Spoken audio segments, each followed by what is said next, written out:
Damien Simon, bonjour. Bonjour. Nous sommes ici non pas dans votre église traditionnelle, puisque normalement vous êtes titulaire des orgues de Saint-Paul et des grandes orgues de la cathédrale de Strasbourg. Tout à fait. Mais cet orgue-là est très particulier dans cette église Saint-Aurélie. Et nous avons envie de vous rencontrer pour évoquer un festival, le premier. On se demande d'ailleurs pourquoi personne n'a eu cette idée et l'a concrétisée surtout. C'est le festival Strasorgue. Donc peut-être commencer par nous présenter le lieu et cet orgue-là, et puis ensuite on va évoquer Strasorgue, le festival qui démarre le 22 août jusqu'au 27. Oui, alors ravi de vous accueillir ici. Je suis ici parce que nous sommes en train de faire un stage international de musique d'orgue, de clavecin et de clavicorde avec ici Sainte-Aurélie, la paroisse, et d'autre part Saint-Paul. Donc nous naviguons entre les deux instruments, ce qui explique le fait que je sois ici aujourd'hui. Donc c'est un orgue que Quentin Blumenroder, le facteur, a restitué, reconstruit d'après Andreas Silbermann, qui date de 1718. Un instrument très particulier qui n'est pas comme les autres Silbermann. Il est assez fort, assez présent, et il a une saveur vraiment très très particulière, très très vigoureuse. Vous l'entendrez tout à l'heure peut-être. Alors justement, ce patrimoine de l'orgue à Strasbourg est phénoménal. Absolument. C'est vraiment un patrimoine unique par la quantité, une quinzaine d'instruments de toute beauté, avec beaucoup d'éléments classés, des buffets, des parties instrumentales, des instruments d'époques différentes. La partie la plus ancienne de l'orgue de la cathédrale date de 1385, donc c'est quand même quelque chose d'impressionnant, jusqu'à l'orgue du Temple Neuf dans la deuxième moitié du XIXe siècle. Voilà, des reconstitutions de Silbermann comme ici à Sainte-Aurélie, comme le petit orgue de Sainte-Madeleine, petit par la taille mais grand par la qualité. Et tous ces instruments, eh bien, j'ai pensé qu'il était grand temps de les mettre en valeur, de leur consacrer une petite semaine et d'en faire un événement marquant qui permette des rencontres musicales aussi autour de ces instruments. Et ce sera le cas avec le festival Strasorgue, qui commencera le 22 août prochain par un très grand concert à la cathédrale de Strasbourg. Mais revenons d'abord sur le festival, avant de voir sur les temps forts. Ce patrimoine, il permet, j'imagine, de passer à travers les âges aussi de la composition et de présenter des œuvres de dates et de compositions très différentes. Oui, tout à fait, puisque l'orgue Garnier, l'orgue de chœur de Saint-Paul, est un orgue plutôt Renaissance, et donc on aura à ce niveau-là notamment un dîner-concert avec des instruments de la Renaissance qui vont être associés à cet orgue, avec également un petit orgue de table, une copie d'un orgue du XVIe siècle qui viendra dialoguer dans cette partie à la fois gourmande pour le goût et puis pour les oreilles. Et puis d'autre part, effectivement, des œuvres du XIXe siècle au Temple Neuf, dans la présentation de cet instrument en matinée, ou alors de l'improvisation, donc de la création instantanée musicale en soirée autour d'un film, un film muet qui sera mis en musique de la sorte. L'ouverture du festival mardi soir, ce sera en compagnie de Michel Bouvard. Tout à fait. Alors là aussi, peut-être profiter de cette occasion, de cette ouverture, pour nous annoncer quelques grands temps forts de ce festival qui va se dérouler pendant une semaine dans une dizaine d'églises de Strasbourg. Différentes, oui. Alors, effectivement, quelques grands moments avec des interprètes de renom. Donc, Michel Bouvard va ouvrir le feu. Ce concert sera retransmis sur grand écran dans la nef, ce qui permet toujours au public de voir le jeu de l'organiste de façon plus précise et de lever un petit peu le voile quelque part sur ce mystère de l'orgue qui joue presque tout seul. Ben non, il y a bien un interprète derrière qui joue qui fait des pieds et des mains, et c'est toujours intéressant de voir les manœuvres, de comprendre certaines clés aussi de cette musique. Voilà pour le premier concert. D'autres grands concerts, ici même à Saint-Aurélie, avec Jan Willem Jansen, qui est un grand spécialiste de la musique ancienne, et qui nous propose un récital autour de la famille Bach, de père, des fils. Et donc ça va être un moment tout à fait remarquable avec cet instrument ici. Vous aurez un autre concert au Bouclier avec François Espinasse, qui est professeur au CNSM de Lyon, qui là aussi va jouer des œuvres anciennes, mais aussi des œuvres plus récentes, notamment des variations d'André Isoire, grand organiste qui nous a quittés maintenant il y a peu, l'an dernier.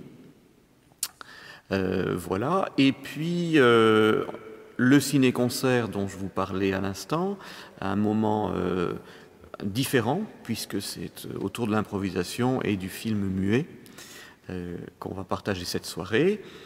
Le concert de clôture, bien évidemment, avec Ludger Lohmann de Stuttgart et le Parlement de musique dirigé par Martin Gester, qui nous permettra de faire un voyage dans la musique baroque et d'entendre autant les voix de l'orgue que les voix des instruments et les voix humaines. Alors, il y a d'autres moments dans ce festival, qui dit festival dit fête, donc il y a des choses assez surprenantes. Alors, il y aura des rencontres, des conférences, des visites guidées, on renvoie les gens vers le site internet pour avoir toutes les informations. Absolument. Et puis un moment de visite en relais. Voilà, je crois qu'il est important de casser un petit peu les barrières et de montrer qu'on peut accéder à l'orgue de différentes façons. Donc nous proposons 2 soirées de déambulation dans la ville avec de petites stations musicales très brèves d'un petit quart d'heure. On entend souvent dire oui, les concerts d'orgue c'est quelque chose de long, un peu ennuyeux. Voilà, j'espère bien que les gens qui viendront écouter ces moments-là ne propageront plus cette fausse idée. Et donc ainsi on pourra aller d'église en église, faire quelques églises, alors soit à pied un jour, soit le jour suivant à roller ou en vélo pour les plus sportifs. Donc l'occasion pour tous les Strasbourgeois de découvrir ou de redécouvrir aussi leur patrimoine, en même temps que de se faire plaisir en entendant de la musique. Je trouve que c'est une formidable idée que ce festival des orgues. Et c'est vrai que l'instrument est impressionnant.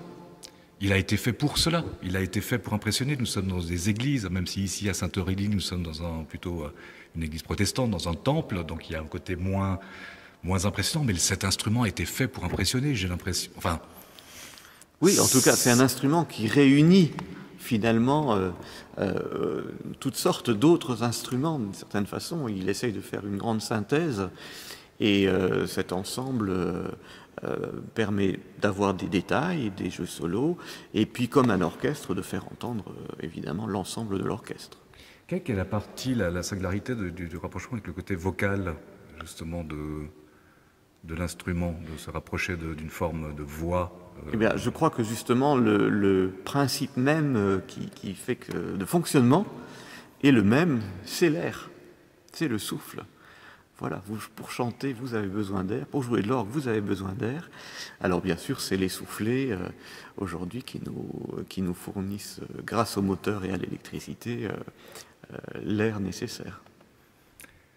Les orgues, très souvent, sont plutôt dans des églises, donc on est dans un côté sacré. Est-ce que le répertoire va être essentiellement un répertoire de musique sacrée, ou au contraire, là, vous évoquiez déjà quelques compositeurs qui sont des compositeurs qui ne sont pas dans un répertoire sacré totalement? Alors si vous voulez, bien sûr, l'orgue a pour écrin essentiel les églises. C'est son rôle premier, historiquement, et néanmoins, aujourd'hui, de plus en plus, il sort des églises. Vous avez sans doute entendu parler du nouvel orgue de Radio France à Paris, de la Philharmonie, de l'Auditorium de Lyon. Alors on espère bien qu'à Strasbourg, l'orgue du Palais des Fêtes, qui attend sa prochaine restauration, pourra également nous sortir des églises. Alors le répertoire est essentiellement sacré, mais ce n'est pas pour autant qu'il est purement liturgique. Et toutes les variations, toutes les couleurs, tous les mouvements de danse, les mélodies variées sont autant d'invitations à sortir quelque part du domaine du sacré et permettent à chacun, je crois, de s'y retrouver. Damien Simon, nous nous retrouvons cette fois-ci devant l'orgue de l'église protestante Saint-Aurélie. Alors voici donc, vous parliez tout à l'heure de mystère de l'orgue, ce que l'on voit peu souvent quand on vient dans une église, puisqu'on voit surtout les tuyaux. On entend le son de l'orgue, on imagine les claviers, cette fois-ci on le voit. Est-ce que vous pouvez nous présenter un peu les spécificités de l'instrument de l'orgue pour ceux qui ne connaissent pas du tout son principe et son fonctionnement? Alors très brièvement, vous voyez ici ce qu'on appelle la console, c'est-à-dire en fait la cabine de pilotage en somme, avec le pédalier et puis les deux claviers. Vous voyez également les tirants de registre qui permettent de sélectionner des timbres différents, comme si vous demandiez à un groupe d'instruments de l'orchestre de jouer et pas aux autres. Tirants de registre que vous avez ici de part et d'autre, mais également, je ne sais pas si la caméra peut suivre, ici derrière pour le positif qui se trouve dans mon dos, c'est-à-dire le petit buffet qui est suspendu au bas de la tribune. Voilà.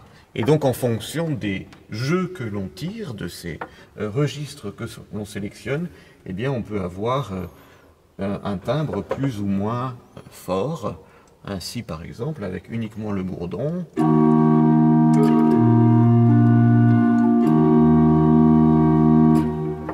Je mets par exemple ces deux jeux-là, j'ai quelque chose déjà de plus présent.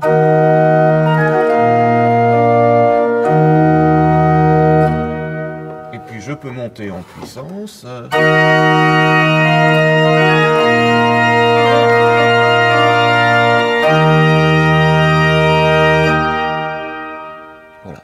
Il serait un petit peu long de vous exposer l'ensemble des possibilités, mais ça vous donne déjà une petite idée.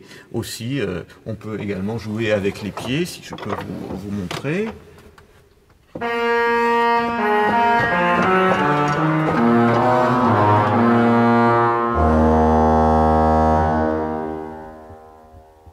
Voilà, vous avez entendu ici la trompette de pédale.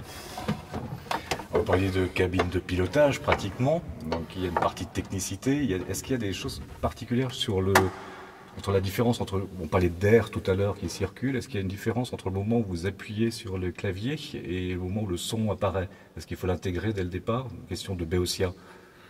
C'est-à-dire que vous êtes assez vite sur un orgue mécanique comme ça, en contact avec le son. Et donc c'est un petit peu comme si vous souffliez vous-même dans les tuyaux, mais avec les doigts.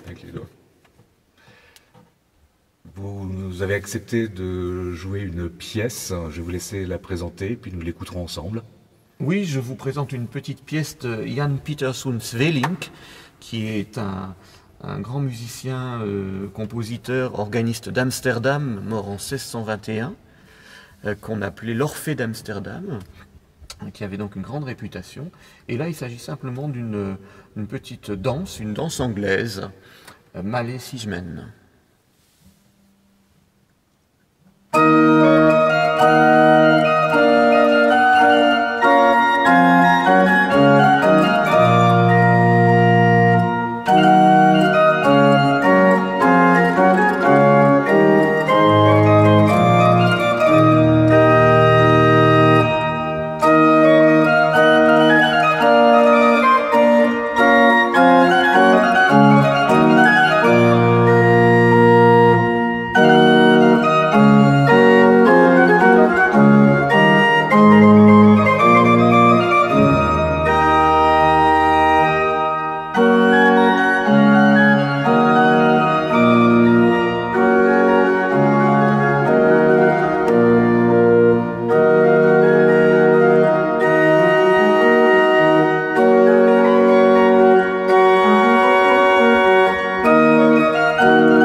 Merci beaucoup.